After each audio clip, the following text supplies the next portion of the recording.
Can't do it. Okay. We'll do it live. Okay. Do it live. I'll write it and we'll do it live. Good morning. It's time to wake up. This is Snowman in the Morning on the Arena Sports Network. Did you not get the memo? Let's get busy.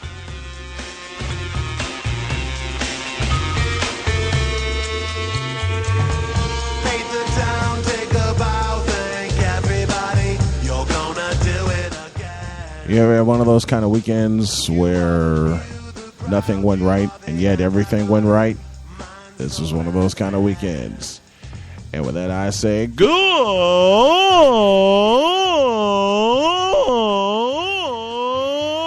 morning. Phew. I actually have a chance to breathe. Welcome to Snowman in the Morning on this August 25th. Can y'all believe it's August 25th? But yeah, it is August 25th. It is Monday. We are presented by Sowers Ford of Michigan City. Visit them online at sowersauto.com or visit them in person at 3930 Franklin Street in Michigan City, Indiana. We are also presented by LaPorteCountyLife.com. LaPorte County Life. Have you heard the good news? I'm going to be a little short on voice. We do have an announcement. Are we going on this afternoon? I don't believe we are going on this afternoon because I've just been given a word that there will be a parade for some very special young men on Wednesday. So we're going to be gearing up for that. In fact, the afternoon locker room is out until Friday when we are live at Marist. I'll give you more details on that as we go along. Rusty's Morning Wrap is on the way. We will talk about the incredible run. And if you've been living under a rock the past 10 days, shame on you. All right? Man, these kids from Jackie Robinson West captivated everybody. All right? And I do mean everybody. There's going to be a lot more of them after the first break, and also in talking about that, I will be joined by one Keith Myers of Indiana SRN. He will join me to talk about that, talk some high school sports as well. Bulls season, Chicago Bulls season coming up. Everyone's talking about the return of Derrick Rose, being cautious. I'm not being cautious. I have a prediction for this season, and a lot of people are not going to like it. The Kevin Love trade has gone through. I think it's a bad one. I'll tell you why. My buddy Josh Lopez, who was also one of my great producers, riding shotgun with me this morning. Ron Murchison riding shotgun with us this morning as well. Oh, boy. Hey! There is some pride restored on the South Side thanks to a bunch of great young men that played baseball the way it's supposed to be played. We didn't get the big one like I had predicted on Friday. But you know what?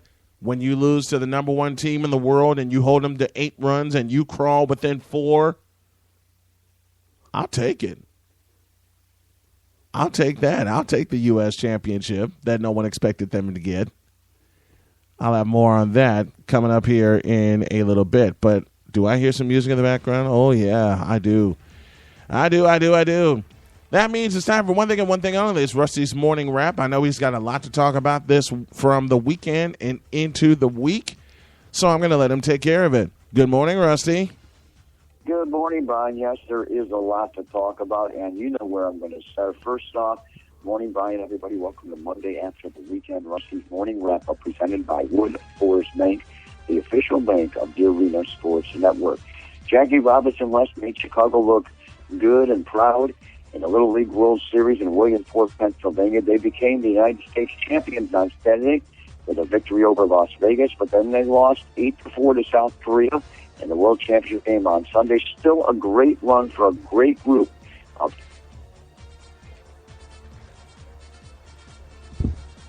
Did I lose him? For Orioles on Sunday. Cubs got past the Orioles 2-1. Jirashi Wada took a no-hitter into the 7th before giving up a run. He picked up the win. Hector Rondon earned his 21st save as Mendy Alcantara hit a home run. Anthony Rizzo drove in the other run with an RBI double. Cubs get a day off today to travel to play the Reds in Cincinnati tomorrow evening. White Sox have fallen on hard times lately. They've lost 6 straight and were swept by the Yankees at Yankee Stadium over the weekend. Sox lost 7-4 in 10 innings on Sunday. Tate Patrica served up a walk-off 3-run home run to Brian McCann. Sox are off today. The host the Indians starting tomorrow evening at U.S. Cellular Field. Bears are trying to recover from that dismantling 34-6 preseason loss to the Seahawks in Seattle on Friday night. They will be in Cleveland to play the Browns on Thursday evening for their final tune-up before starting the season. The Bears have decided that Jimmy Clausen will be the backup to Jake Cutler as they cut Jason Palmer on Sunday. They also cut safety Adrian Wilson, Nate Collins. More cuts coming today because the roster needs to be down to 75 by tomorrow. World Basketball Championship, Derrick Rose will be a part of the team. They're making their way out to Spain as we speak here. WNBA, Sky opened the playoffs with a victory over the Dream in Atlanta on Friday evening, but the Dream returned the favor with a 92-83 victory over the Sky Sunday evening at the All-State Arena. Series tied at 1 apiece. Deciding Game 3 will be back in Atlanta tomorrow evening. Off the FedEx Championship, Barclays in New Jersey, Hunter Mahan won by 2 shots with a 65, finished at 14 under par on Sunday. Auto Racing, Joey Logano won for the 3rd time this season, taking the checkered flag at the Bristol Motor Speedway on Saturday night. Soccer, the Fire earned a 2-2 road draw. What else is new at Toronto FC on Saturday night? It's their 14th tie this season. They're only 2 away from the league record. Also, the Fire lost the opportunity of getting USA national team player Jermaine Jones in a blind draw, they call it, to the New England Revolution. And lastly, Brian, in case you missed this story, many people have because there isn't an arena bowl, we should say the arena team here in Chicago. The Arizona Rattlers won their third straight Arena Bowl title over the weekend with a thrashing victory of 73-32. I think it was over Cleveland. Rusty Silver for Arena Sports Network, and don't forget to visit Wood Forest Bank at woodforest.com for more information. Whew. What a weekend. You were busy. Oh, I'm going to be more busy because all the high school sports are getting going here today. I'm so happy. I'm so happy high school sports is getting Football going. comes up Friday night, too. And I'm going to be busier than hell for high school football. I got more on that later. Thank you, Rusty. Appreciate it. All right, have a good day. Bye. Whew. Man, oh man. Lots to talk about after the break, including the return of African American baseball in youth form. More in a deuce.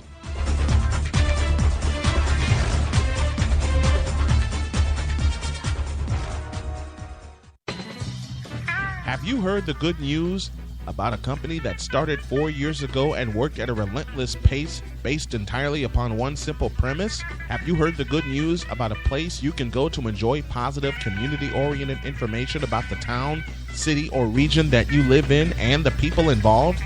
Have you heard the good news that you yourself can share stories about this same theme to others in your community? That place is LaPorteCountyLife.com. At LaPorteCountyLife.com, you can celebrate a company that had a crazy dream based on a belief that positive breeds positive and that people want to read, hear, and watch stuff about good people. At LaPorteCountyLife.com, you can go to a place to enjoy positive, community-oriented information about the town, city, or region that you live in and the people involved. Want to see more? Want to read more? Want to hear more? Then go to LaPorteCountyLife.com. Have you heard the good news? Get your best price on Ford trucks, Focus, F-150, Explorer, Escape, and Lincoln MKS, MKT, MKX, MKZ, as well as Fiesta, Fusion, Taurus, Mustang, Navigator, and all other new Ford Lincoln vehicles at the all-new Sowers Ford in Lincoln, Northwest Indiana's newest Ford Lincoln dealer. We offer new and used Ford Lincoln vehicles, parts, service, and used cars. If you are in Northwest Indiana or near Michigan City, LaPorte, Hobart, Burns Harbor, Valparaiso, Chesterton, South Bend, or Portage, there is no comparison to the other dealers around town. We are about to earn your business with top quality service and the most competitive pricing in Indiana. Stop by today at 3930 Franklin Street in Michigan City or give us a call at 219-879-5381. That's 219-879-5381. Or visit us online at www.sowersauto.com. Sowers Ford Lincoln, Northwest Indiana's newest Ford Lincoln dealer. Now what's that? I say, now what's that boy up to? Better check on it, yeah. You're listening to Snowman in the Morning. Ask a silly question and get a silly answer. Josh, for the final time, wake up. I'm telling you, for the final time, wake up, man.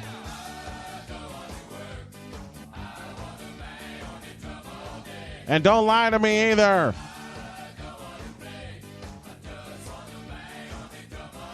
Okay, he's up.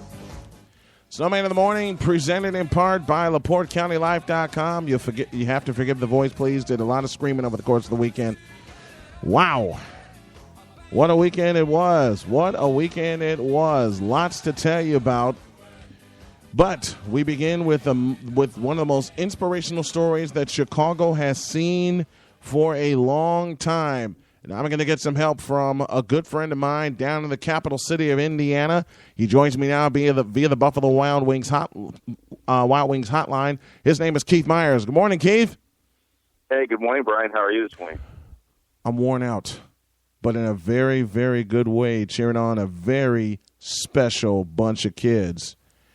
I said Friday they would take it all. Well, I got one of my two predictions right. They won the U.S. title over Nevada. by a final of 7-5, and this is where I bring Keith in. Keith, what do you think were going through these kids' minds when they had a second shot at Nevada, the team that slaughtered them earlier in the week? One of the things, Brian, as you know, we covered this Jackie Robinson Little League not only this year a little bit on Indiana SRN, but we also got to cover a lot of their games last year when it came to the regional. And these kids were always poised and ready to play. They understood last year what it meant to handle adversity. And I think what the coach really did a nice job is they handled adversity very well. They knew that they didn't play well the first time. And Nevada just hit the ball. And this year they pitched around, the hitters or gave them a different look. And I will tell you, this Jackie Robinson team defensively was very, very good. Shortstop, my goodness, he was a vacuum. Yeah, he was. So I think that those kids understood what was going on. These kids are a lot older than 11, 12, and 13 years old, Brian. Because emotionally and spiritually, and really the coach keeps them focused, and that's what he wants to do. That's what you want to do is keep your kids focused. The focus was there, especially Saturday. You can see it in the kids' eyes when they were down 3-0 after a half inning, and then they got even, then they took the lead. I like the move. I'm going back to Saturday's U.S. Championship game. I like the move that Coach Jerry Houston did when he came out and talked to Joshua, who is his youngest son. He talked to Joshua and said, "We will get this done." And there's something that you and I talk about all the time, and that's instilling the positivity in the kids that participate in these sports. That was ever so true on Saturday. Well, I think that's true. I think as a coach, you have to have that positive. The kids are going to be looking for you and see how you're going to respond. If you get a bad call, what's the coach going to say? How's the coach going to act? If the coach acts kind of cool, that it's not a big deal, then all of a sudden you got kids and you got your team believing that's not a big deal. We can overcome any of those things. And it's like life, Brian, and you're a good example of that, and so are we. Everyone is a good example of that. How do we handle adversity? Yeah. And adversity comes to everybody. How you handle it is the question. And I've said this to so many friends of mine, and I'm gonna have one of my friends on later on in the show. The way you handle adversity has its effect on children. It really does. And we can learn a lot from these kids and from their performance. They didn't win the big one on Sunday, but that sixth inning rally gave us something to scream about. They climbed to within 4, and the bats just ran out of time. Yeah, and if that it didn't occur out in the outfield, who knows what the outcome of this game was. Exactly. I mean, this game is a matter of inches, and that ball, oh my! Yeah, you were looking at it too. So one more inch, and it would be very, very interesting. But I tell you what, you got to take your hats off of the South Korea bunch of kids as well, because this group of kids aren't like the typical South Korea kids. These kids came out, they had a lot of fun. They knew what they wanted to do. They knew their role, and they played very, very well as well. They did. And I love the home run arrow, the bow and arrow. Yes. How awesome is that for an 11-year-old, 12-year-old, 13-year-old to come up with the little bow and arrow, and which he saw one of our kids, one of our kids doing that before the game. So kind of cool. How about that for a salute? How about that for a salute? Keith Myers joining me on the Buffalo Wild Wings hotline. Let me quickly say good morning to the folks on the Lake County Sports Network joining us as well. All the good folks in Grays Lake, Waukegan, and other areas north of Chicago. Thank you for joining us. Keith Myers and I talking Jackie Robinson West baseball and the past 2 years of impact, especially this one, making it all the way to the World Championship game. And Keith, let me pose this question. I know I'm going to answer it myself a little later on in some commentary. What does this do for Chicago's South Side in every aspect? Well, I think what it does is it brings back unity, and what this country needs is unity. And if Little League does one thing, and you've seen this too, Brian. We talked about this many times. You've seen kids can change the world. Yes. The attitude, and there's no bias from a little kid. If a kid believes in the system, he believes in the system.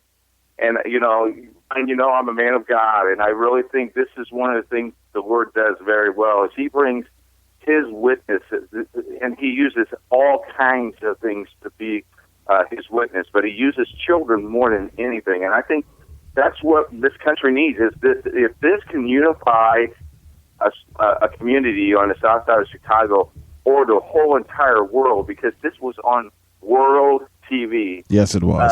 It's huge, and what kind of impact we have, I don't know what kind of impact that will truly have until a couple of years later when these kids become 14, 15, 16-year-old men. And they'll remember this time all the time. And if one of those kids gets to the major league, what a story they have to tell. What a story they do indeed. I'm going to do something that very few sports talk shows do. I'm going to ask my buddy Keith to give us a good word this morning before we close out this conversation. Would you do that for us, please? Well, I think one of the things that we have to realize is the Lord is preeminent. He is the mighty Savior. He is the guy that, if you're troubled and you just can fall on your knees and you can speak to Him and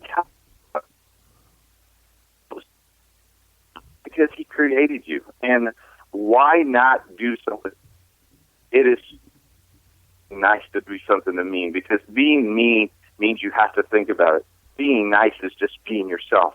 And the Lord wants you to do that, Brian. And I know we have walked through many battles and many shadows of darkness, Brian, but we always revert back to the Lord Jesus Christ because He's given us an opportunity. You and I sit here doing sports on radio because of what the Lord has given us the opportunity to do that. And we have to give Him homage to that. We have to give Him praise for that because He's worthy of all those praises. Yes, indeed. Yes, indeed. Keith Myers joining me from Indianapolis, Indiana.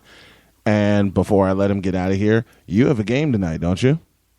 Yeah, Indiana SRN. We're bringing Covenant Christian basketball, football on the internet on Indiana SRN. Covenant Christian taking on Crawfordsville. And Covenant Christian expanding their football program this year, the brand new program, so they're playing a junior varsity schedule. So we're covering them this year. And then the game of the week, the Fellowship Christian Athlete game of the week this week, we got a big one, Brian. We got Ben Davis versus Avon on Friday night. It's a very big game, and our Indiana SRN poll is out, and we have Ben Davis ranked in 6A, number 3 this week, and Avon's ranked number 5. So that should be a big game. The other big games that are in town are just huge. So Indiana SRN bringing you all that, and then we have Sports Saturday Weekly, which I think you're going to be on next week. Yes. Yes. So that should be pretty good too. Indiana SRN's kicking off, and this in September, Brian. The neat thing is you give us an opportunity to speak about the Word. We're going to have 24 hours teaching on that as well. So very beautiful. It's going to be a neat little thing. God is expanding this, and it's kind of cool to have you part of our team and do what you do. And Brian, we just adore you. You hit the big time, my friend, and it's kind of cool what God has done in your life. And just in the past 9 weeks, Brian, that we've gone through some things together. It's amazing what God has done. Yes, it is. He is very amazing. He is very amazing. Yep. Keith Myers joining me from Indianapolis. Thank you very much, my friend. Hey, I did the bucket challenge this week. Hey, I already did my bucket. Let me tell you. I tell you what. I have to call out my volleyball team. I'm an AD at Horizon. All my right. volleyball team nailed me. So I shouted those kids. Talk about kids changing the world. It was an ice cold experience. I bet it was. I had one too. Thank you, Keith. Appreciate the time. I want to have you back on Thursday to talk about your game of the week, and I will do the same thing because our coverage here in Illinois kicks off on Friday. So I want to have you back on Thursday morning during the second half of the show for your game of the week. You bet, Brian. Thank you very much. Thank you, Keith. Keith Meyer is joining me from Indianapolis. IndianaSRN.org is where you can go to find him. And let me expand a little further on what the impact of JRW has done. It's hard to put into words, and I talked with my buddy Victor Locke about this on Saturday. When the last out was made on a 1-6-3 double play on Saturday to clinch the U.S. title for Jackie Robinson West, you talk about an instant spotlight. That is when the spotlight occurred, because it made people realize that young black men do play baseball and play it well. Well enough to claim the U.S. title at the Little League World Series. Well enough to be within a couple of inches of another miraculous comeback and taking down South Korea. But a comment that my buddy Chris Pickett, the head coach at Chicago Vocational for many, many years, Chicago Vocational for basketball, a comment that my buddy Chris Pickett said hit the nail on the head and put everything in perspective. To the point where he said, if it makes one young black man, pull his pants up, get his act together, and play baseball, then this young JRW team has left an impact that will last. And I want to echo something Stephen A. Smith said. Let's hope that this achievement by JRW, not just this year, but the past 2 years, as Keith noted, doesn't become a blip on the radar. The last thing we need is for this to become just a blip on the radar. It wouldn't do these kids justice. It would not. It would not do these kids justice at all if this just became a blip on the radar, if this just became an afterthought. We need some young black men out playing baseball, period. And I mean good, sound, fundamental baseball. I speak very often on this show about my years in Linwood and how I saw those men come together. That's how I got to know some of these kids. That's how I got to see them play.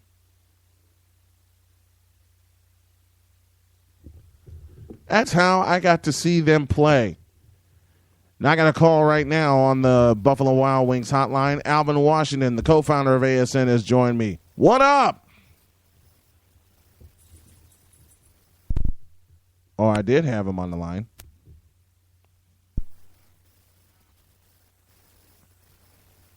Well, if he calls back, I'll get him on the line. I know he's going to try again. But if it has this kind of impact that we can get some more young black kids to play baseball, it would be the greatest thing. We can't let this be just a blip on the radar. That would be the worst thing to happen. And how this unifies the South Side defies description. And I think I got Alvin Washington on the line with me right now. Good morning. Good morning. Man.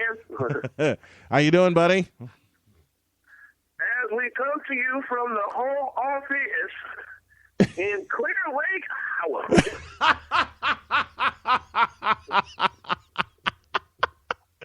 Wow, that's a home office for you. Well, I think I see a few cats and dogs still out here from the storm that came through early this morning. I think me. Oh, there's Rover over there. Okay. You know, it can get crazy weather-wise out here from time to time. You know, Yeah. it just do that. Yeah. I lived in Missouri for a couple of years. Trust me, the area gets a little nuts weather-wise. Yeah.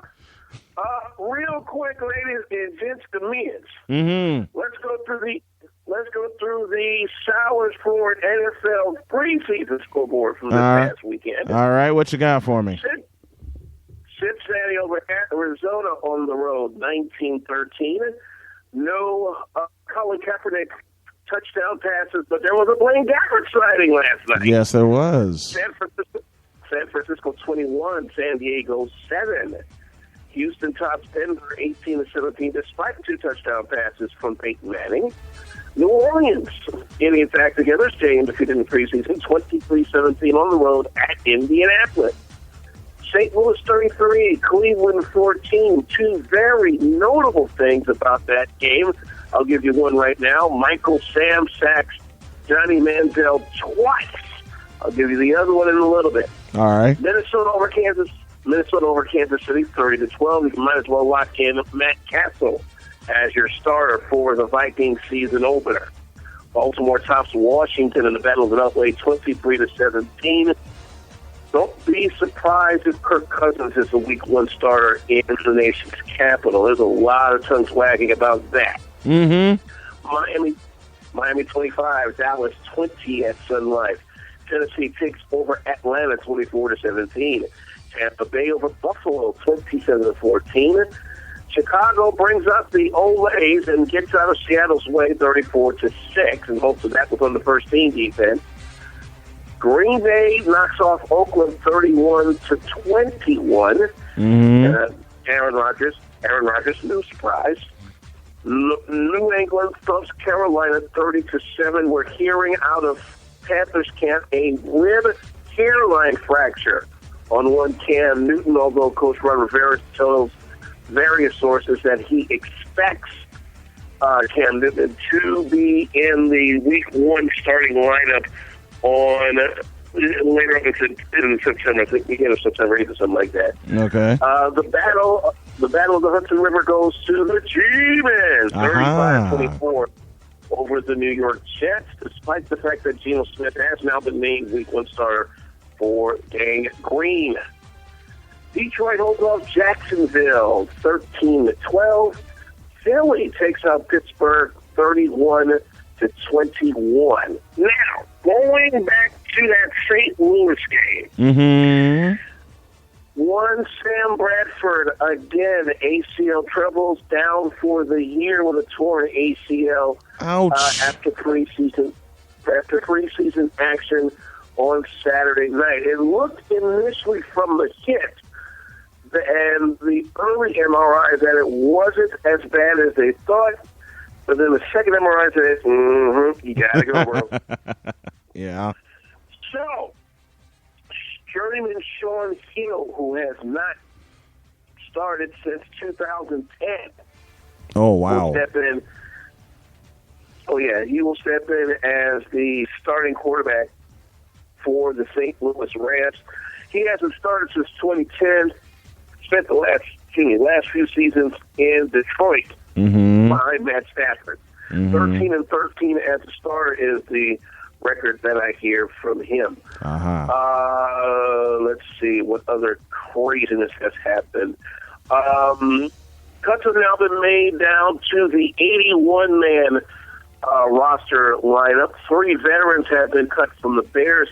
Nobody of significance, so all your favorites are still in the mix, ladies and gentlemen. The Bills that cut a defensive lineman after a drunk driving arrest. And this is what gets me, B. All right. We're celebrating these young kids' achievements, especially Jackie Robinson was. Hats off to this boy. Yes. I'll get to them in a little bit. All right.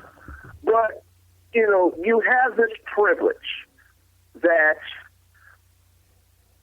10 times of you wish they had, would give their right arm to have, and you throw it away on a drunk driving charge? Yeah.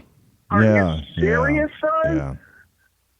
Come on now. I mean, you just blew potentially at least $500,000 Mm-hmm. for getting drunk. Come on now. You just blew a privilege. Blew it sky high. But I don't know. Maybe we just old school like that. You know what? It's better. It's better to be old school, man. It really is. Maybe we're just from a different area. I don't know. Anyway, moving right along. The biscuit and brisket. Oh, here we go. Okay. Spider was looking at keyboard there just now. I'm like, Spider, get out of here. Major League Baseball. As our Sours Ford half-hour update continues, go ahead. Cleveland 3, Houston 1. New York on a pinch hit home run in the 10th.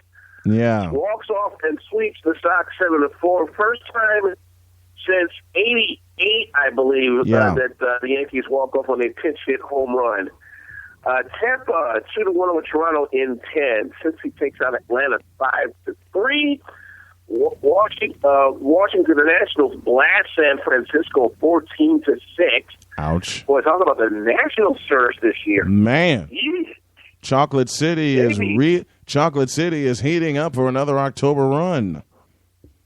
Baby, doing it. Mm-hmm. Seattle, same pace for the wild card. They knock off Boston 8-6 at Fenway. Mm-hmm. Philadelphia over St. Louis 7-1, making the National League Central race a bit interesting. The Cardinals remain a game and a half behind Milwaukee, 4-3 winners over Pittsburgh. Detroit takes out Minnesota 13-4. The Cubs top Baltimore 2-1. Texas over Kansas City, avoiding a sweep there, 3-1. Kansas City a game and a half ahead of Detroit, and failing the games to get some ground on them. Mets over the Dodgers 11-3. Colorado over Miami 7-4. Same score San Diego over Arizona. The Angels with a 9-4 victory overtake Oakland for top dog in the American League West. That is a fun race this year. Yes, it is. Yes, it is. You know, Moneyball versus La La Land, and I'm willing to bet you. And the Emerald City, and the Emerald City in the background. Yeah, it's fun seeing baseball the way it is finally again in Oakland and Los Angeles the way it is with the Dodgers casting a big shadow over that whole sector for so long. It's good to see those boys, back in the mix, and more than likely whoever wins the West, depending on how far back the second place team is in that division, the second place team will more than likely line up with the top wild card. WNB Izzles, or A, or whatever the heck they do.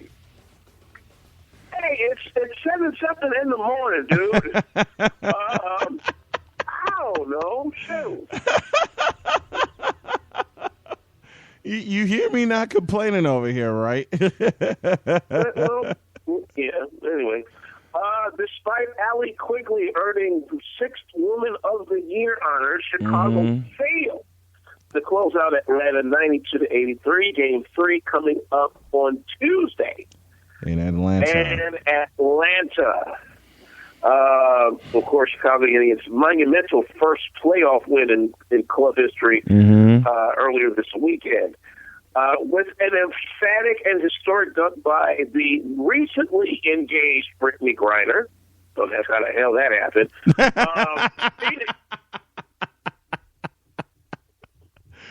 Phoenix clobbers. I saw the Instagram, dude. I'm like, what? Yeah. You about to get... I mean, I'm next, please. Don't get it twisted. I'm glad for old girl. Yes. But really? Yes. This early? Are you serious? Apparently she is serious. Hey, just a moment. I got a I got a funny comment to read here from the folks that jumped online with us in the chat room. One of my buddies, Ronald Murchison, said the following when we were talking about Jackie Robinson West earlier in the show. He said, I gave up the Cubs for JRW. It was like giving up sex for Lent, which I'll never do. Ooh. Well, see, what happened was... Okay, anyway. Let's go on. Getting back to the other side of the WNBA thingamajiggy, Phoenix will now again meet Minnesota for the West title. They thumped the Sparks on the road, 93-68, including an emphatic dunk by the recent WNBA Defensive Player of the Year, Brittany Griner. And I was talking with our colleague Keith Reed over on his show, Sports Connection, on WKKC College Radio the other day. And Brittany Griner's production, and when I talked about it at the time, it was like right at the halfway point of the season. Mm-hmm. Brittany Griner's production, if you just go by her PER, yeah, she elevated it by about nearly 2.5 points from, I guess, a 22 PER last year to about a 24.5 PER this year. Mm-hmm. Which at the time was fourth in the league. She has also lifted her blocks per game average by a full block, which is very telling. Yeah. What she did in the off season was she worked out with a former assistant coach, John Chaney's, was at Temple for many, many years. And one of the main things that he had her work on was bettering her center of gravity. It's much lower than it was. Yeah. And as a result, the production has picked up big time to the point where she was averaging a double-double and I think 6 blocks with a Chinese team in the offseason. Mm-hmm. Not to mention earning $500,000 in the process. But you know. Exactly. We're not going to talk about that. Now. What else do you have for me? Let's go to the big thingamajiggy. And that's these boys from 107th and Aberdeen, otherwise known as Jackie Robinson West. What a run. What a 2-year run by these kids. Incredible. I will put this to you. If and a foul. You all right over there? Yeah, I'm good. I'm good. All right. Foul just split my ear again. Yeah. If a run like this brings out an older team into the mix, in this case the 83 KRW team, which featured one McLaughlin Irvin III, who had a home run in that 1983 run that went, let me get this right, 2-1 on that campaign. Not to mention bring out a team that didn't even get a chance to play in the tournament. Now, speaking of the 1955 South Carolina All-Stars from, I think, Columbia. That tells you something. It does. Not only did we have one major black story in the bunch, we had 2 of them. And there's going to be a lot more after this run. A lot more. Monet Davis. I am thoroughly impressed. You're Not impressed. only with her athleticism, I'm impressed with her poise off the field. Because you know everybody was trying to get at it. And she got Tom Jones again. Yeah. You know, and greatest line I've heard yet from her this week. My curveball is like Clayton Kershaw's. My fastball is like Monet Davis. And I'm like, show you. Wow.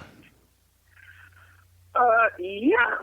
Smack and smack. And more smack. You know, it's You know, and she openly says she wants to play for UConn as a point guard.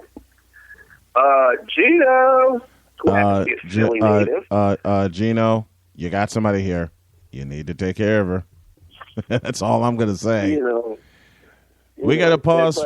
But We got to pause for a break really quick. My buddy Alvin Washington riding shotgun with me. When we come back, he and I will take a look at the NFC North, God help us, and how that is going to shape out. And I'm not going to say much. I'm going to let him do the talking. Introduce. Visit U.S. Tire and Auto in Gary, Indiana. Our customers gave us 5 of them. The high standards of quality service and parts, lifetime warranties, a strong business built on honesty and integrity. They've been servicing the Gary community since 1991 and the largest auto and light truck tire dealer in the city of Gary, Indiana. We have a variety of products and services that are instrumental to the health of your car, including our tire fitment guide to help you find the correct size tires for your automobile. Our friendly service staff will quickly outfit your vehicle with a high-quality tire that is right for you. Check out our tire and wheel catalog to give your vehicle the perfect fit. For more information or to schedule an appointment, call 219-884-4600 or visit us online at www.ustire-auto.com. Now what's that? I say, now what's that boy up to? Better check on it, yeah. You're listening to Snowman in the Morning. Ask a silly question, get a silly answer.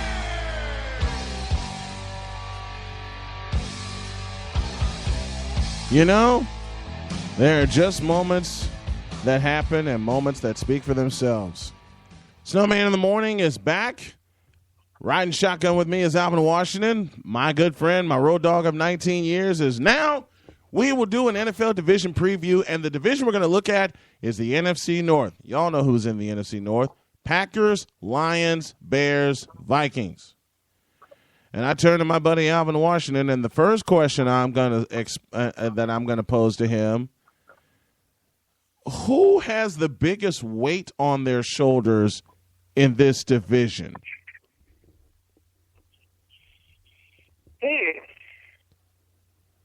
Because I've got two answers for this. I've got two answers for this question.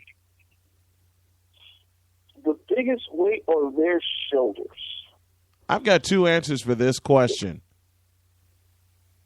If we're talking upside, then I'll have to go Green Bay, just because they're the reigning division champions, and because they're projected to have one of the best defenses in the league this year. As a matter of fact, just looking at how they've done so far in the NFC this year in preseason, they have the number 2 scoring defense, actually number 3 scoring defense right now in the NFC, behind Seattle and Detroit. There's a surprise. Detroit's in the rankings.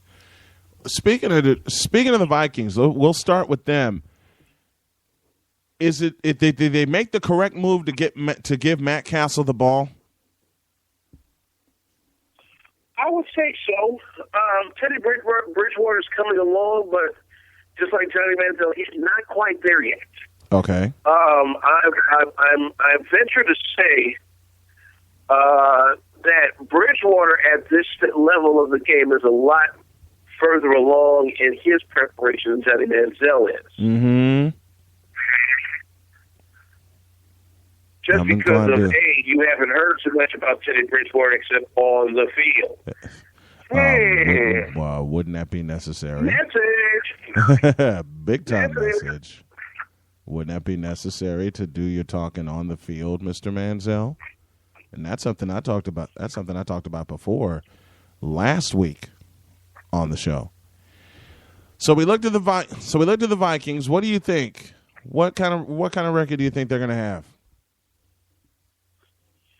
Minnesota will do, I think, a lot better than what people expect. Although, just considering who is in the division and how that division has played over the last 3 seasons.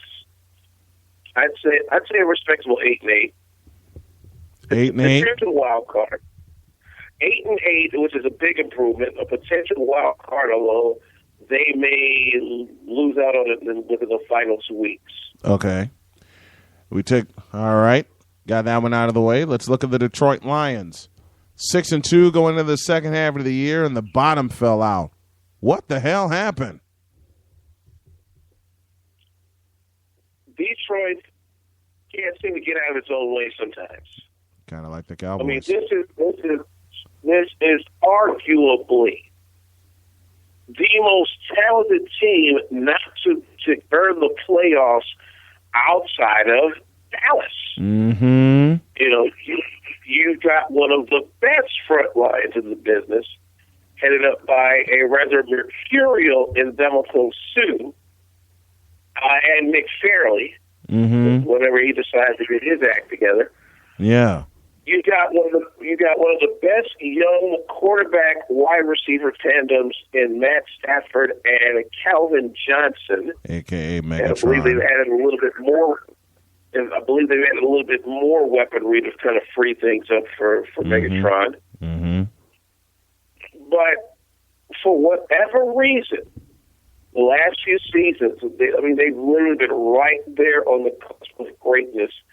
And 1 or 2 miscues have put them behind the 8 ball. And the scuttlebutt around the league says they're probably one of the most undisciplined teams in the entire league. And that's been true. That's been true of them since 2011.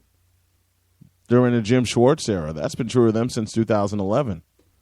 That they are one of the most undisciplined teams in the league. Even when they did make the playoffs, they got rocked by Drew Brees and the Saints because of being undisciplined. So it makes you wonder if they had even figured out the puzzle yet. Well, you would think the hiring of Jim Caldwell as their head coach would be able to somehow begin to right this ship, because you know the pedigree of Jim Caldwell. Yeah. The fourth black coach to reach the Super Bowl. He's done it twice with the Indy Colts, once as assistant under Tony Dungy, and then the last time when they played the Saints, he made it to the Super Bowl. Yep. You know, so he understands what it takes to win. Mm-hmm. You know, not to mention he had Peyton Manning both times, but hey. Yeah. You know, Matt Stafford is by no means Peyton Manning, but I think Matt Stafford can benefit from the tutelage of Jim Caldwell. And I think Indemico Sue can as well. And your record prediction for Detroit? Detroit, if they get their act together, I think can challenge for the division title, maybe even overtake Chicago for that number 2 spot. I'm going out on a limb and say a 10-win season. I say 8-8 for Detroit. I agree with your prediction for the Vikings being 8-8. Detroit's going to be 8-8 because there are going to be 2 or 3 games where something you just said will happen. They will get in their own way. And 2 of those games may come within the division. We'll see what happens when September rolls around. Okay, we took a look at the Vikes. We took a look at Detroit. Now we got to look at the fiercest rivalry in the NFL, the Packers and the Bears. I want you to break both of these teams down at the same time, and we're coming up short on time because we got our question of the day coming. First, the Packers. Take a peek at them. Well, one of their main defensive guys just got knocked out for the year by injury, and that's Raji. DJ Raji. That puts a bit of a chink in the armor for Green Bay. But from what I've seen with their running game as of late, don't sleep. You know, this gives Aaron Rodgers another weapon to work with. Exactly. And if you know anything about the running game from years past, if there's a very decent running game in the Packers' arsenal. They will use it. Like Dorsey Green Levens. comes to mind. Like Dorsey Levens. Amon Green, Edgar Bennett. Anybody that can provide a running game. Or J.J. Starks from their last Super Bowl team. There's a fellow, Josh Lopez, who has been working with us that says Aaron Rodgers is overrated. I got news for you, Mr. Lopez. If Aaron Rodgers is overrated, how the hell do you explain the last game of the season against the Bears? Which brings me to the Chicago Bears. Take it away, Vin.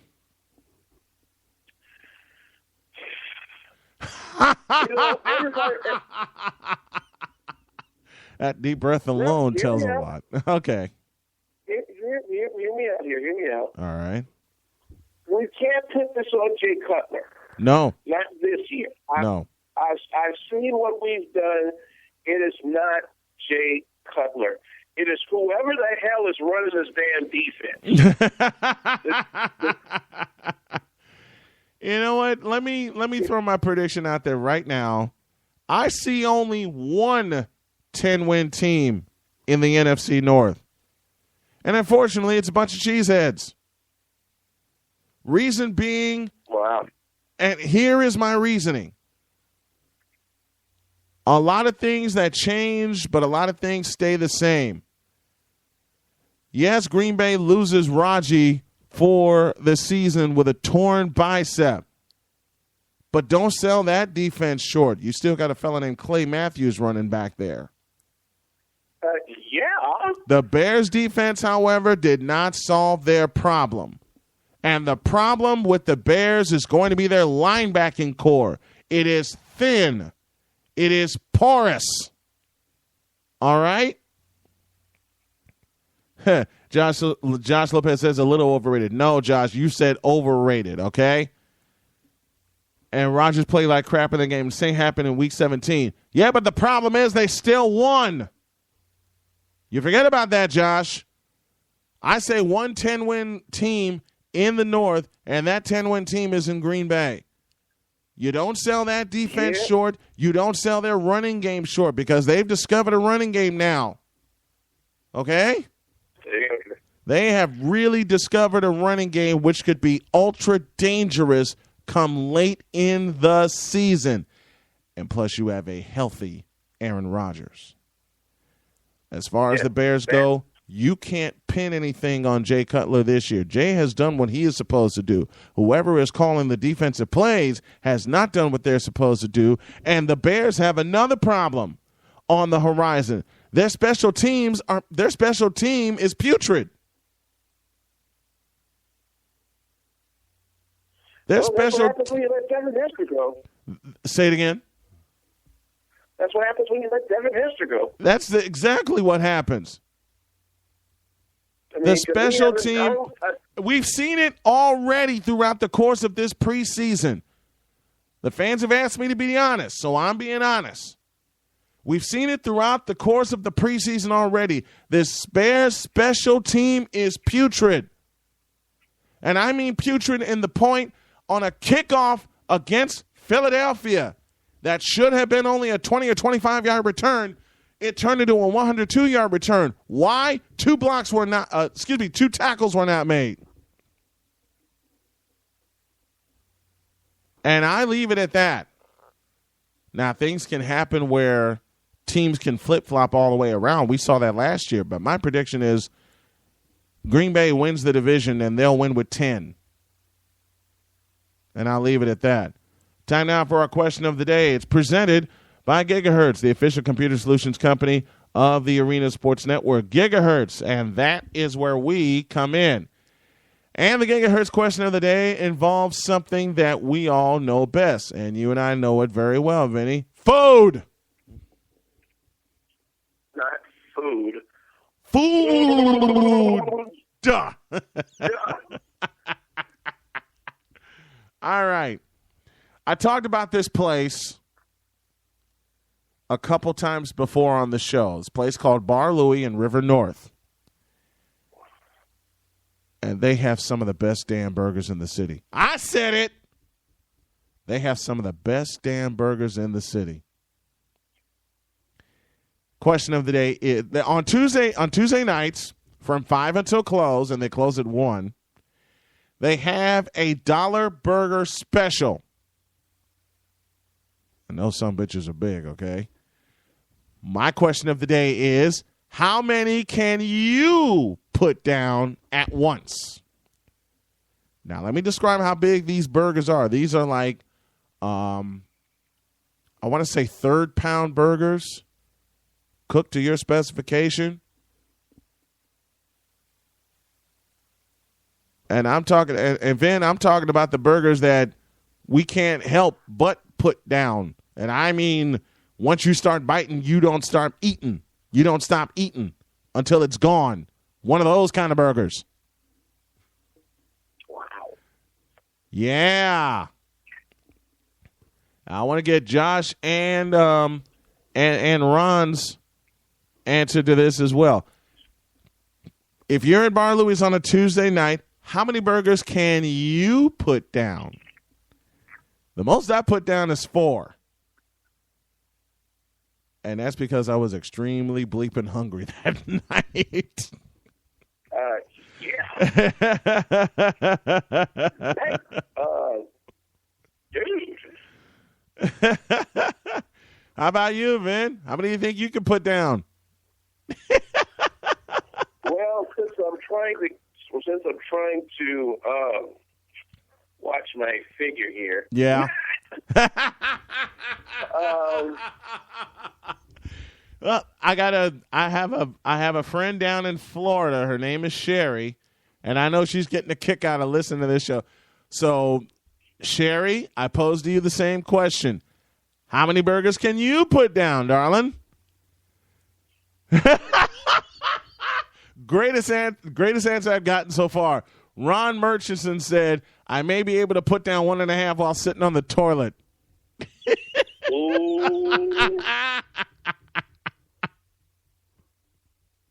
Okay. I like I said, the most I put down is 4, but I'm cutting that in half because I'm trying to watch my figure as well.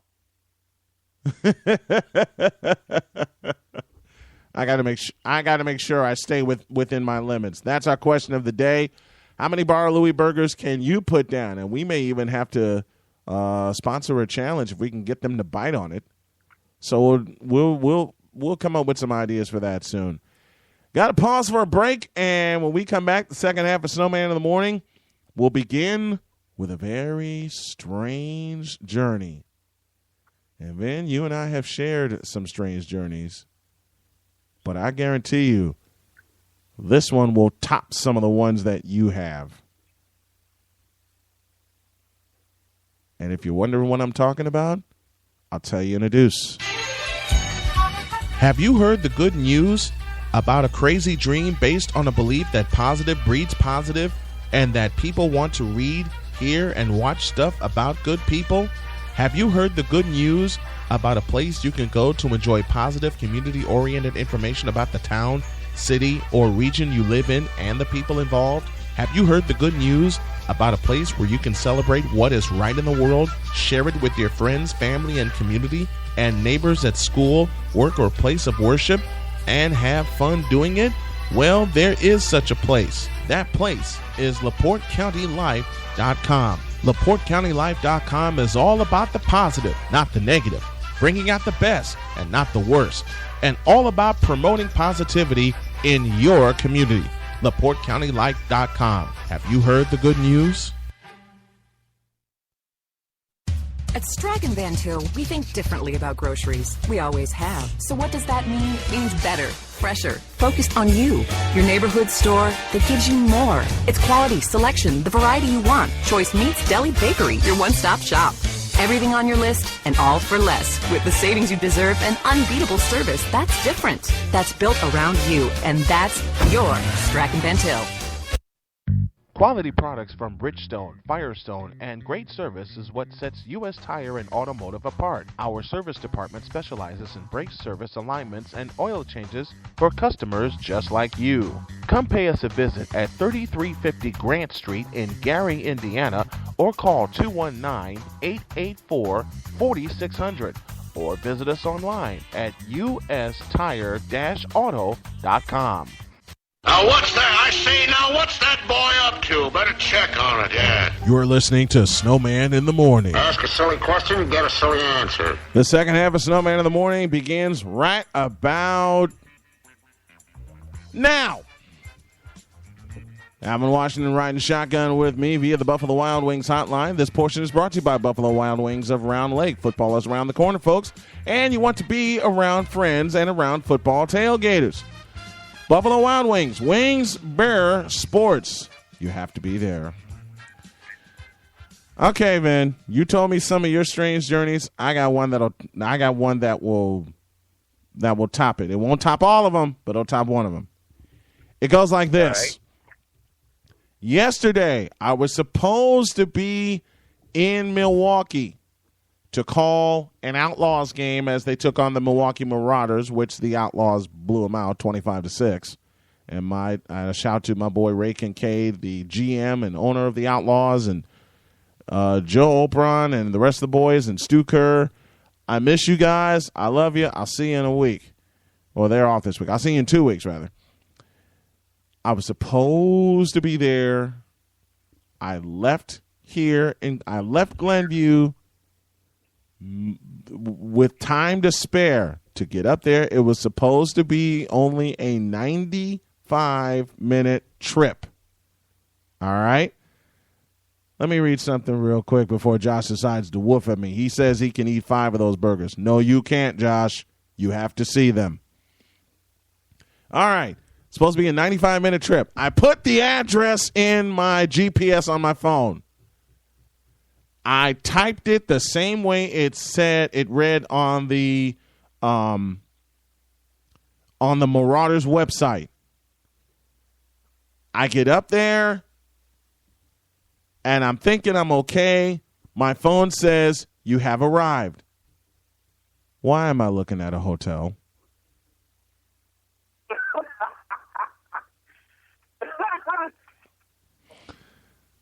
I looked at this phone and I got ready to pitch it out the window on a hot 80-degree day. I said, no, you know what? Let me try this again. So I punched in the address. It gives me the address, and it said 7 minutes away. I said, okay, cool. And, Josh, I am following the slate. Look on the website, buddy. I start driving, and it's on Blue Mound Road, or I thought it was on Blue Mound Road. And I see another Blue Mound Road. So, headed east. I'm driving along. I'm following the directions. And it says you have arrived again. I look up and there's a furniture store.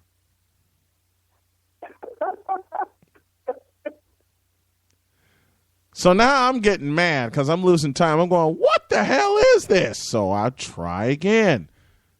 I looked up the address with the little power I had on my phone and looked it up again. I said, all right, we're going to get this right. Now, mind you, the address is in Brookfield, Wisconsin. I zipped back on the highway and rolled past it. I said, wait a minute, something's not right here. So I put the address in a fourth and final time. Now, this time I'm 3 hours into my strange journey. If I lose another hour, I lose this game. So I put the address back in. I made sure I typed Brookfield, Wisconsin. I hit send. I looked at it. It said Brookfield, Wisconsin, showed me the address. I'm like, cool, show me the money. I get there and I'm back at the damn hotel again.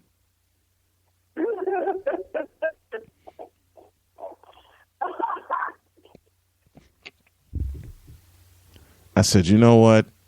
The hell with this. I dropped an email to Marissa at inlacrossewetrust.com. I said, Marissa, honey, I've been driving around this sumbitch for 4 hours.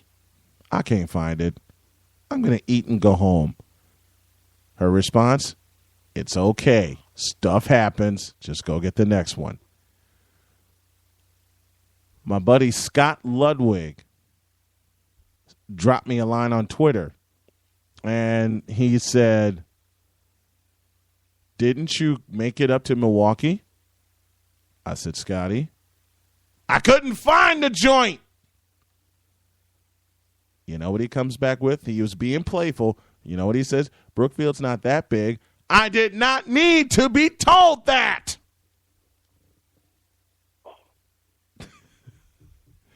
And that was my strange journey on Sunday. Yes, Lord.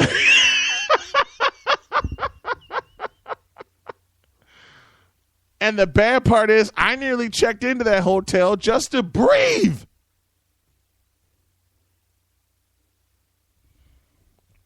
I was tempted. I was really tempted. I said, you know what? No, I'm going to find this place. I never found it. Apparently, the place does exist because the game did go on as scheduled, and they blew them out. The Outlaws did. I think when I have like 2 days when I don't have to do anything, I'm going to try to find it again. Oh, boy. Second half of Snowman in the Morning is on. The Strange Journey was brought to you by Sowers Ford. We did our question of the day. Now we're going to know what? No, we're going to do this. Josh gave me an idea of something to talk about. He's barking at me saying, follow the slate. I am following the slate. I just mixed up a couple things. Well, this is what Josh sent me. And, Vin, I want your opinion on this also. He sent me the subject of non-Chicago broadcasters taking over the Chicago radio airwaves. Let's start there, shall we?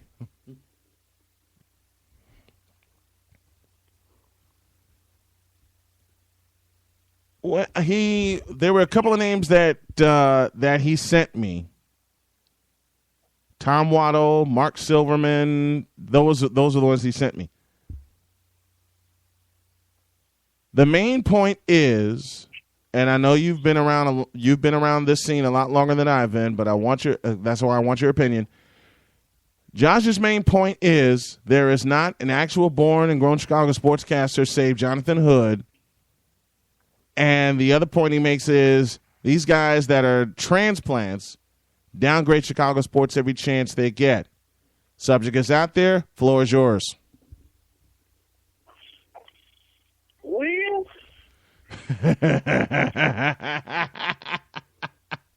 when I hear that from my buddy, he's getting warmed up. let's just look at this for what it is. All right. Chicago being the sports hub that it is. Mm-hmm. You're looking for somebody that's going to grab the attention of the fan base. True. And that just happened to be from somebody outside of the market. So be it. It's always has been and always will be about the best man for the job. Folks right. didn't have a problem with Harry Carey. True. Yeah, true. Folks Point taken. Don't have a problem with. Folks don't have a problem with Hawk Harrelson, although in later years he has slipped a little. He has slipped a little bit, but it's Hawk Harrelson. Mm-hmm. Folks definitely don't have a problem with Steve Stone. No.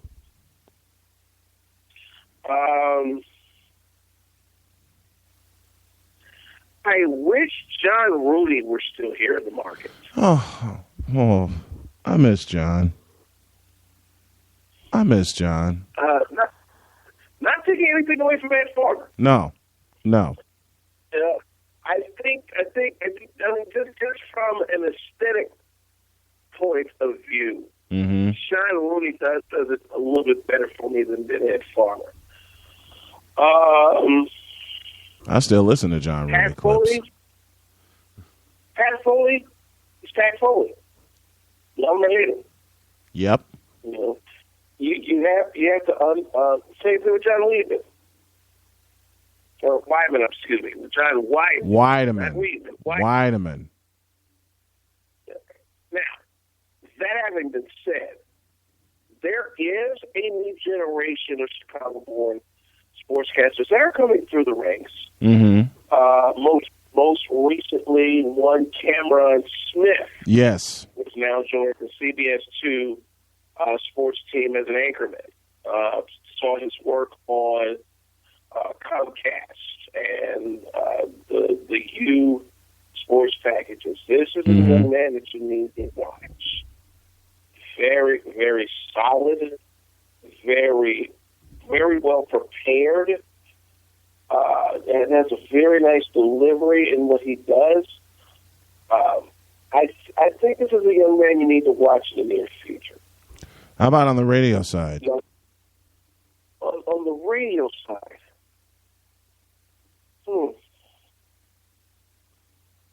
not much outside of Jay Hood, although there's a young lady at WVON that I have. I know who you're talking about. It brings a point that Ron just shot to me in the chat room. He said, I would like to hear some females on the airwaves. There are some who are very knowledgeable who do not have a show. Ron, let's dispel that for you. There's a very pretty young lady by the name of Maya. She hosts a show. Her name is Maya Gavin. She goes by Maya Akai. This girl knows her stuff. And she has, I believe, 2 shows on WVON, does she not? She has a sports cipher on Sunday nights at 9, and just recently was given a non-sports Thursday night slot on the same station. And both shows are awesome. Yeah. Sister girl knows her stuff. That she does. And it shows to her versatility when you can see a black woman sitting ringside at a Hawks game and report on it with the tenor and timbre of a veteran reporter. Yeah. Her. Her right there. There's another young lady who I have on with me weekly doing NBA talk. Her name is Trisha Andrews. She's based out of New York, and I know this is a Chicago conversation, Josh, but hear me out. She's based out of New York, but she joins me every week on the locker room, and she brings her knowledge as well. So there are some females out there that do know their stuff, and many of them just need an opportunity. Now, I'll weigh in on this. Vince said something that is very, very true. There are not many Chicago-born broadcasters that stay in Chicago on the radio, to be specific. But they're coming. They are coming. And if we find them and snatch them first, we find them and snatch them first. Yeah, I'm throwing it out there. It's all about finding the best person for the best position. If it's homegrown, it's homegrown. But best person for the best position is how I have always felt. Still can't talk this morning, and how I will continue to feel. Although Josh does bring a point. Why he does pose a question, and Vinny, let me pose this question to you. Why can't other Chicago broadcasters get opportunities? This is from Josh Lopez, who's joined us in the chat room. Your thoughts? You have to understand that Chicago, just on the fact of it being the number 3 media market, everybody and their grandmother wants to be on the Chicago airwaves. Not just in the city, but nationally. Right. Nationally. People want to come to Chicago, just like they want to come to New York, just like they want to come to L.A. Come to Los Angeles. It says something when you can put tenure on your resume from the number 3 media market. It's just that there's a number of us that have been lucky enough to start our careers in Chicago that are homegrown. You and I are a pair. There's a few others. So granted, it may be smaller scale. And Josh Lopez is another, because he's been doing it for Chicago Sports Radio over at the broadcast Illinois Center of Broadcasting. That's the word I'm looking for. But yeah, there are a few of us that have begun our careers here in Chicago. Finish your thought. You know, and you know, wherever we've been able to fit in ourselves, you know, it says something when you can put a top 3 market on your resume, and that's why a lot of people are clamoring to get here. And when you have so few outlets to be able to get those opportunities, not just radio but also television, because you only really have 4 TV outlets that will give you that opportunity, and that's the 4 major networks: ABC, CBS, NBC, and Fox. You know, and you know, even with what's been going on as of late, they've been kind of paring back their sports departments, which is foul, but very foul. You know, but it depends on where you get to fit in. Radio wise, I mean, you really only have the score and MVP. Now the game has popped up, albeit it's a low power outlet, but you know now that's a third entity that has jumped into the over the air game. But that's a but that's a WGN tie. It's a WGN tie. I'll give my thoughts on it later, because they wanted to break away and start a sports station. I've been hearing rumblings about that. Now they finally got started. They're trying to find their way while 2 stations are busy dominating Chicago. But we're going to dominate and take them all over. I'm sorry, did I put that out there like that? No, but let me be serious. Ron has posed a good question, and the question he posed, and I'll quickly answer it before we go to a break. How do the networks and the NFL have so much power that no NFL teams have their own broadcasters on TV? I'll solve that puzzle. 1985 happened. The popularity of the Bears, the popularity of the 49ers. For a while, they did have, I wouldn't say 85 happened, but the 85 is when the shift began.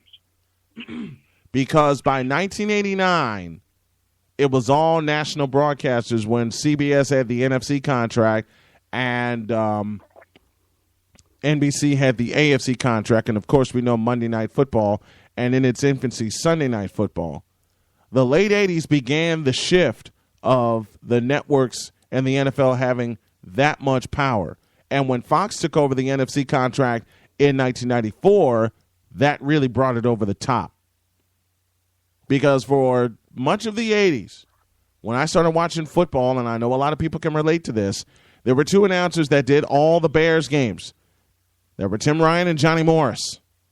And Johnny Morris, local product who was well known.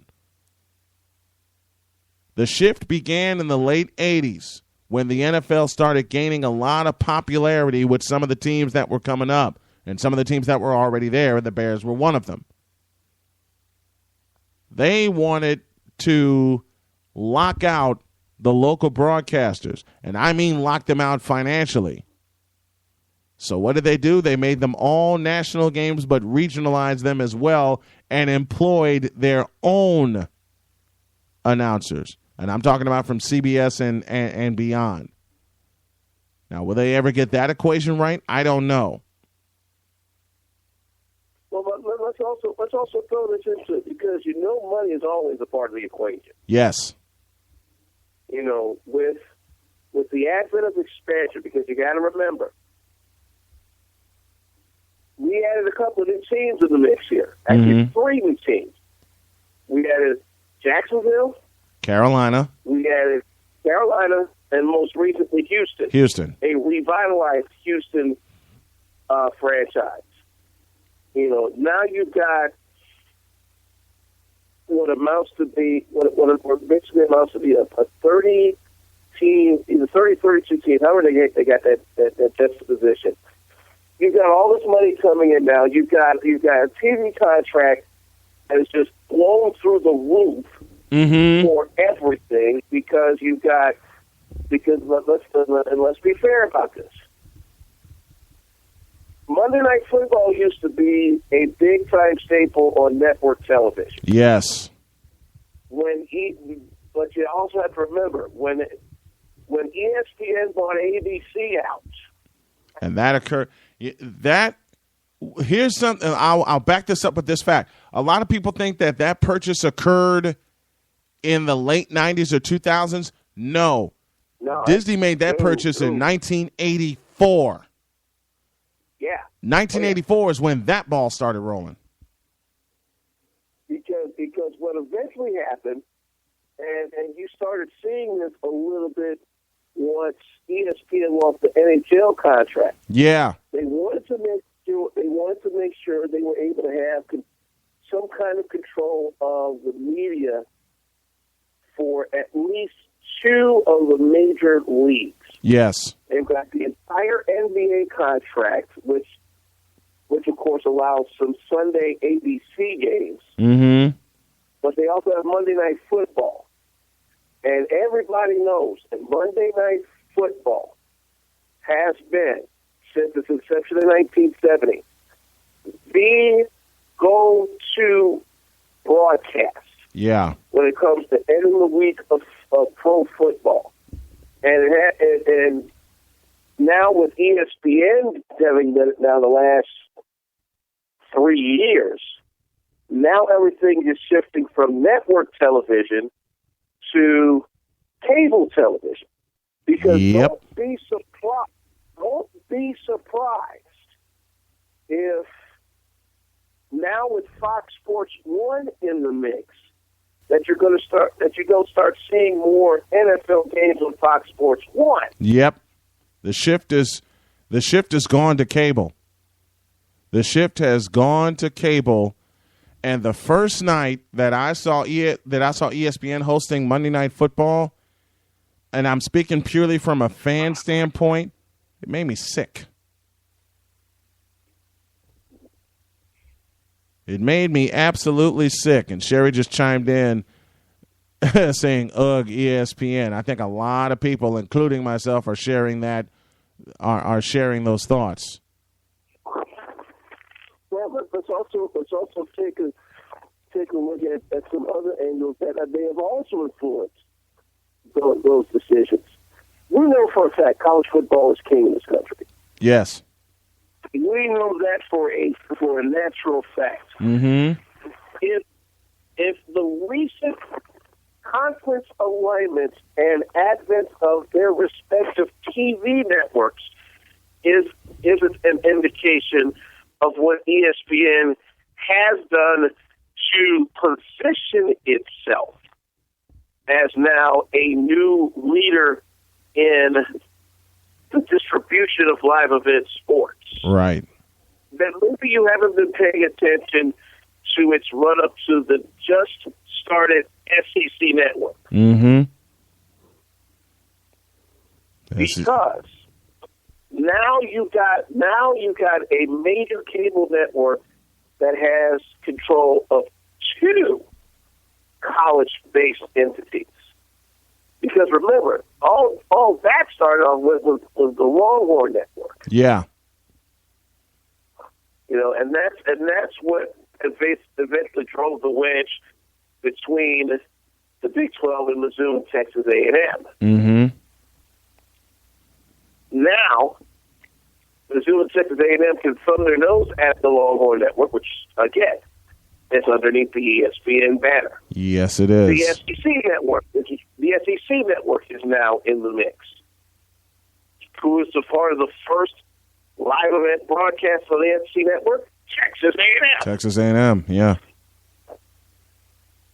You know, always follow the money when you're looking at stuff like this. True. I'll throw this monkey wrench into the mix. Mm-hmm. Look at the success of the Big Ten network. If something like that, as groundbreaking as it was a number of years ago, is able to make two East Coast schools jump ship from their long-time affiliations and come to the Midwest. To join the Big Ten. Yeah. What makes you think ESPN wasn't going to try and get in on that? And continue to be in on that. And continue to be in on that. Here's it. I'll throw this one in the mix for you. Mm-hmm. Guess who just signed a multi-year deal with ESPN for their conference stuff? I'll buy Try the Mid-American Conference. Mid-American Conference. They just signed let me get this right. I want to say a 14-year deal with ESPN. And I'm willing to bet you a big chunk of that was Northern Illinois. Mm-hmm. All right. These conferences as a matter of fact, I'm going to pull this story up right now, and then we're going to go to break. According to the Associated Press and ABC News, John Steinbrecher, one of our longtime friends, says the 13-year media rights, you were right on the money, Vin, with ESPN provides long-term stability to the conference at an uncertain time for college athletics. The MAC and ESPN officially announced the new deal, which runs through the 2026-27 season on Tuesday. The contract reworks the final 3 years of the current 8-year deal the MAC has with the network and adds 10 on to it. The deal ensures a continuation of weeknight football games in November that have become the conference's niche and gave birth to the Twitter hashtag MacNation. The agreement gives ESPN exclusive rights to all MAC sporting events and guarantees coverage of all football games on one of the ESPN television networks or its online network, ESPN3. There is also a sub-licensing agreement in the deal that will allow ESPN to sell rights to MAC sporting events to other networks. Wow. Again, just follow the money here. Mm-hmm. All of this started with the so-called Big Five, and the recent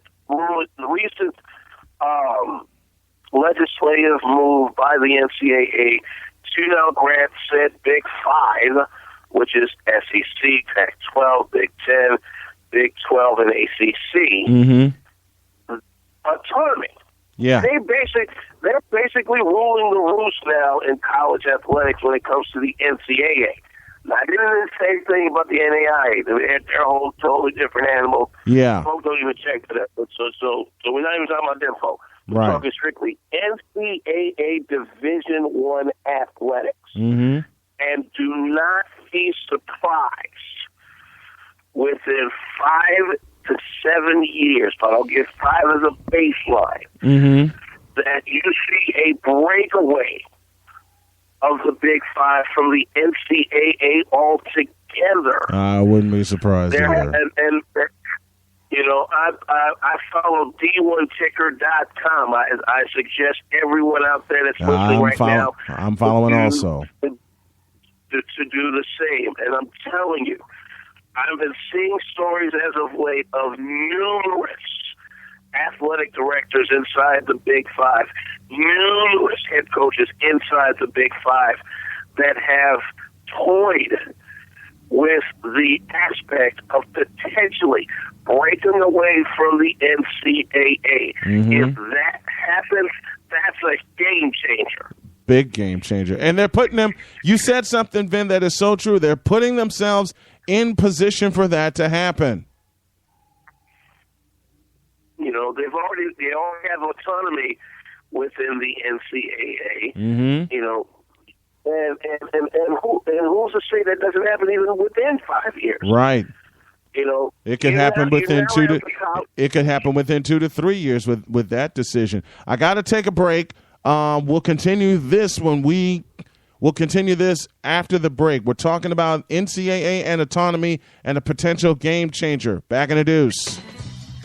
Have Have you heard the good news about a company that started 4 years ago and worked at a relentless pace based entirely upon one simple premise? Have you heard the good news about a place you can go to enjoy positive, community-oriented information about the town, city, or region that you live in and the people involved? Have you heard the good news that you yourself can share stories about this same theme to others in your community? That place is LaPorteCountyLife.com.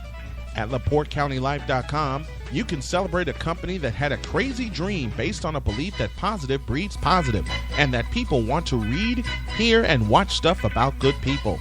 At LaPorteCountyLife.com, you can go to a place to enjoy positive, community-oriented information about the town, city, or region that you live in and the people involved. Want to see more? Want to read more? Want to hear more? Then go to LaPorteCountyLife.com. Have you heard the good news? Now what's that? I say, now what's that boy up to? Better check on it, yeah. You're listening to Snowman in the Morning. Ask a silly question, you get a silly answer. Coming down the stretch here before the spoken word here on Snowman in the Morning. This portion presented by Buffalo Wild Wings of Round Lake. Brian Snow, Alvin Washington on the Buffalo Wild Wings hotline with me. Josh Lopez and Ron Murchison also riding shotgun in the chat room. They've had some great thoughts, and Josh adds a thought. He says, my whole thing with this is that when it comes to the outsiders oversaturated our own local market, and it's influencing the young generation, and with Chicago radio current state of broadcasters just echoing ESPN sentiments and influencing kids now to turn against Chicago sports, and now more than ever there are less Chicago sports fans. You can walk down the streets of Chicago, and what you see now than ever are more Packer jerseys, Miami Heat jerseys, etc. Part of that is with the athletes, Josh, not just Chicago media or oversaturated Chicago media, as you mentioned. Part of that are the athletes themselves having an influence on the kids, and we'll get into that later in the week. Alvin Washington riding shotgun with me, talking about the power that has been given to the Big Five conferences of self-government, a.k.a. autonomy. And Vin, you had a thought before we had to quickly go to a break. Well, let me just finish this thought here. I was getting ready to talk about how a lot of this Big Five has come to be. Let's go back to when the BCS got jumped off. Yeah. Right before the turn 1998. of the millennium. 1998. The BCS was the beginning of what we inside the business started seeing as the power shift of a few conferences. It used to be the Big Six, because the Big East was a part of that. The Big East wanted in on that football pie, but that also ultimately led to their demise. Yeah, the Big East blew up. Because, when you just start talking about big-time college football, you better have a war chest ready to go. Mm-hmm. The SEC, and that's why the Big Five is what it is. The Big Five is what it is because of the BCS. And that's how you started getting FBS and FCS designation. Even with this college football playoff, and thank God we have one now in major college football. I think we'll talk more about. I think we'll talk more about that tomorrow. In fact, I know I'll put it in the slate. All right. But let's just look at this on the surface. All right. If it took till 2013 for major college football to finally get a cockpicking playoff, granted, it's not going to be the most perfect. Granted, it's not going to be the most perfect thing in the world because it's just 4 teams, and you've got potentially just 5 conferences that are vying for it, or maybe some party crashers that are still FBS certified. Mm-hmm. If it took major college football that long to get a legitimate playoff going, how long do you think it may be before we finally get maybe an 8-team playoff? It may be even longer than. It may be even longer than what we had talked about already. It took them, like you said, it took them this long to get to this. That's why I consider the FCS playoffs and the way the FCS is covered. We talk about kids being NFL ready. I think the FCS is more NFL ready kids than anybody. They do because they go through the process. They go through the full process. It's like, okay, regular season has ended. It's time for the playoffs. And they go right into it. It was like, there's no rhyme, there's no reason. It says, look, these are who made. And what's great about the FCS is, look, if you're FCS certified, your conference champion gets an automatic berth. Everybody in the FCS that's become our conferences now has an equal shot at the FCS title. Then how come? Okay, FCS, formerly Division I AA, I believe. I'm going to use the old school names: Division I and then Division I AA. If Division I AA, Division II and III can get it right, what the hell is taking so long for Division I to get up off their asses and follow the same procedure? It's pretty simple. The money. It's the money. It's, again, follow the money. What drives full football stadiums every week? Everybody talking about the big time schools. Right. What drives newspapers' bottom lines every week? Everybody talking about the big time schools. What drives the advertising revenue to radio and TV every week? Mm-hmm. Everybody talking about the big time schools. It will always be the money when it comes to major college football. That's why you don't see too much change going on within those ranks. True. Because it will always be about the money and how much one entity can get over another, or how the money keeps circulating in certain directions. So it's always going to be about the money. So if this is about the money, which I've known it to be for a long time, looking at this 4-team playoff, how do the payouts go? I think the payouts will be those that initially make round of 4. And then, of course, the bigger pay will be if you win your round of 4 game, you get to the national championship. That's another pot of money. Then you win the national championship. That's a big chunk of money. You're looking at, from what I understand, you're looking at a payout of just those 4 teams alone, nearly $1 billion. No, over $1 billion. This is over. Finally, a playoff is in place, and only 4 teams get invited to the party. This is more than $1 billion payout spread around. Yeah. It's not what most fans wanted, but it's a start. And it's a start in the direction where you have a number of FCS teams that now have made the jump to the Football Bowl subdivision. Among those, Appalachian State. And they ruled Division I. Way back when. And they ruled one AA. They ruled 1AA. The year that they beat Michigan, which is 04, at 07. Michigan. 07. 07? Yes, right. The year they beat Michigan at Michigan and actually got votes in the AP Top 25 poll. That they did. Even though they didn't make the Top 25. But it served notice that those 1AA schools, They just won AA just cause. Mm-hmm. You know, they got some boys that can play. Yeah.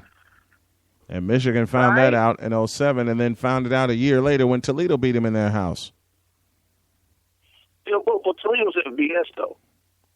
No, they're not. They're in the MAC? Yeah, they're in the MAC. Okay. The Toledo Rockets. They're in the MAC. Okay. But let's just look at this for what it is. The Big Five, as we now know them to be, mm-hmm. they are going to try and make it to where everybody else gets shut out of their non-conference. Yeah. Which I think is stupid. But again, follow the money. Follow the money. All right? Follow the money. The SEC network is the latest network to pop up. Mm-hmm. As far as a conference focused. So now some of the conference and now you got the Big Ten network, the Pac-12 network, and the SEC network. And as the far next as one on the horizon is the ACC network. ACC. That's coming up in about another year or so. And then the MAC just renewed their thing with ESPN. It's going crazy. You know, and now I haven't even talked about the trickle down effect. Yeah. Of what has happened here in major college sports to the other divisions. Mm-hmm. All right, especially the way that internet broadcast technology has exponentially grown up over the last 10 years. Right. To the point where now Division 2, Division 3, NAIA, and even the junior colleges mm-hmm. have now jumped into the TV mix. Not necessarily over the air, but their own internet TV outlets. And we've had a hand in all of that over the course of 19 years. Because we brought a lot when we got started, and the internet as we know it right now was in its infancy. I think we frightened a lot of folks with the stuff that we knew. And when we came to them and said, "Hey, we got a good idea on getting you on the air," they looked at us and said, "No, I don't think it'll work." And here we are 19 years later still doing the damn thing, even better, even more prepared, and selfishly having even more toys to work with. You're right. A lot of people have jumped on the bandwagon in their own way, with the junior colleges especially, because I've had a chance to see them grow and develop their broadcast side. You know, now granted, they have their own dedicated fan bases, mm-hmm. which is why you don't hear about them too much, because they have their own dedicated fan bases, and mm-hmm. that's fine. You know, but again, follow the money. The money isn't in JUCO. The money isn't in NAIA. The money sure as heck isn't in Division 3 or Division 2. No. It's Division 1. NCAA Division 1. And primarily the Big Five. And the Big Five is driving all of this craziness. And the Big Five is always going to have control of this. That is not going to be broken for a long time. Oh, boy. We hope you enjoyed this great conversation, because we put a lot of things on the table that a lot of people didn't see at first until now. And if it inspires someone to look and follow the chain of everything that's going on with what we talked about, good. Keep doing that. Bring your thoughts to the table as well. You can tweet us throughout the morning at SIT Morning, or follow us on Facebook, facebook.com/Snowman in the Morning. And to close this thing out, it's time for the spoken word. And the spoken word this morning is brought to you by Gigahertz, the official computer solutions company of the Arena Sports Network. First, let me thank Josh Lopez and Ron Murchison for hanging out with us in the chat room. Let me thank my road dog, Alvin Washington, for joining me on the broadcast this morning. And I hope you do this more often, my friend. Gives me a break from talking a little bit. But be that as it may, I hope you do this more often. And Josh, I hope you join me on the air as well. Spoken word is this. Subject is giving somebody a chance. Many times over the years, I've had young broadcasters come to me and they said those exact words. They say, give me a chance, please. And in my infancy in broadcasting, in my infancy in developing this company, I wouldn't. Why? Because I was selfish. For the most part, I would tell them, no, I don't think you're ready. Knowing that they were, I wanted to control everything. I wanted to do everything. And then Vinny knocked some sense into my head and said, look, if we're going to be an empire, you're going to have to trust some of these people. Over the years, I have trusted a lot of people, and I will continue to. Josh Lopez, one of my prized pupils. I'll trust him in a heartbeat. Victor Locke, another one of my prized pupils. I'll trust him in a heartbeat.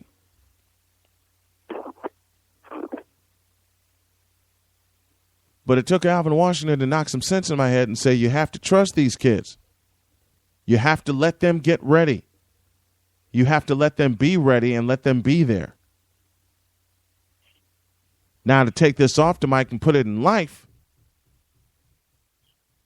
the Lord challenges us every day to trust somebody we have no business trusting. None. Because you never know when that person will need you.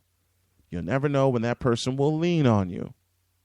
You'll never know when that person will come to you.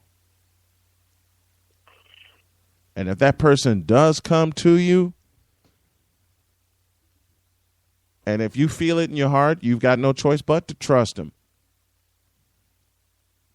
Now, does it work all the time? No. We're human. We mess up. Period. But it doesn't hurt to give them a shot. There's a couple people I'm reaching out to right now to give a shot because our schedule now has exploded. And I'm hoping they come back. If they don't, then they have every reason not to. But at the same time, the chances are right there.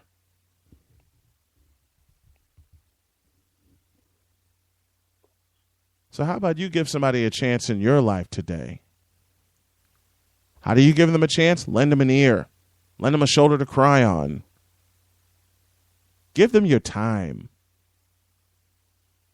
You can't be selfish with time because it's going to come back to bite you. And I'm speaking from loads of experience. It came back to bite me when I lost Josh Lopez off the crew. It came back to bite me when I had to shut the show down for a few months and I was physically ill. You're not allowed a lot of time, folks. And you're not allowed many chances to give someone an opportunity. But there are so many ways you can do that for them. There are so many ways you can give them an opportunity, whether it's getting them involved in your business, whether it's getting them involved in your life. I said Friday, we have to lift each other up, not tear each other down. And I was going to tie this team into the spoken word, and here it is. Follow the example of JRW. Follow the example they set on their way to the World Championship game. After they got smacked by Nevada, they didn't tear each other down. They lifted each other up. They gave each other an opportunity. The coaches, they gave them an opportunity to respond. And respond they did. First and foremost, give yourself an opportunity to respond to adversity. My buddy Keith Myers was on the line this morning talking about how we respond to adversity shapes the life of children that follow us and admire us. You listening, Josh? I think that's what being role models are all about. Giving people your time, giving people a chance. The coaches gave the kids from JRW a chance to respond. And again, respond they did. High school coaches I know, using a positive message, get their kids to respond. Pat Richardson, a longtime friend who recently retired at Brother Rice. And Rick Harrigan's now leading the charge there. Gene Nolan doing the same at Marist.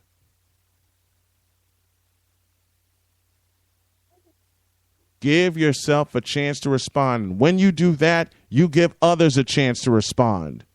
You give people that follow you and hang out around you a chance to respond. But you can't respond if you don't give yourself a chance. You can't respond unless you give other people a chance that have been begging for a chance from you. And you can't be selfish with those opportunities, because if you are selfish with those opportunities, and this is from a person who has been there, those opportunities will dry up. And once they dry up, it takes a long time to get them back. So while you have those opportunities, give others a chance and trust them. Trust your instinct. Trust your gut. Trust your heart. Trust your soul that they will do the correct thing. Trust your soul that they will come through for you, just as they trust in their soul that you will come through for them. Does it happen every time? No. It doesn't, because that will be a perfect world, and we're in the most imperfect world ever. But you get a chance. I follow the example of my favorite basketball player of all time, Michael Jordan. He said, I failed over and over and over again, and that is why I succeed. I failed over and over and over again as the CEO of this company. And that's why not only will I succeed, but everybody that comes on board will succeed with us. When this empire really takes off, no one except those involved in this company that have sat there through the changes that we made on the fly and the ones that have been planned, they know what's coming. They know what's going to happen. It took me a long time to listen to people. It took me a longer time to listen to the right people. Give somebody a chance today. Do it with a smile. Do it with a laugh. Give them a shoulder to cry on. But when you give someone a chance to vent or to voice their opinion or to tell you what they think or just to talk to you, you'll have a better day and you'll leave with a smile. With that thought in mind, that's it, man. Game over, man. It's game over. Oh, man. Wasn't that great, kid? Vin, thanks for coming on, buddy. I hope you can do it again. Tomorrow, I don't know what the hell Josh is playing for me, but we're going to put it in the slate and we're going to talk about it. For Alvin Washington, Josh Lopez, and Ron Murchison, thanks to my buddy Sherry Lynn for tuning in from Florida, as they say down there. We hope you enjoyed it, as we enjoyed bringing it to y'all. This is Snowman in the Morning, presented by LaPorteCountyLife.com and Sowers Ford. I'll talk to you tomorrow. Have a great day. God bless. Remember to make your next move your best move. So long, everybody.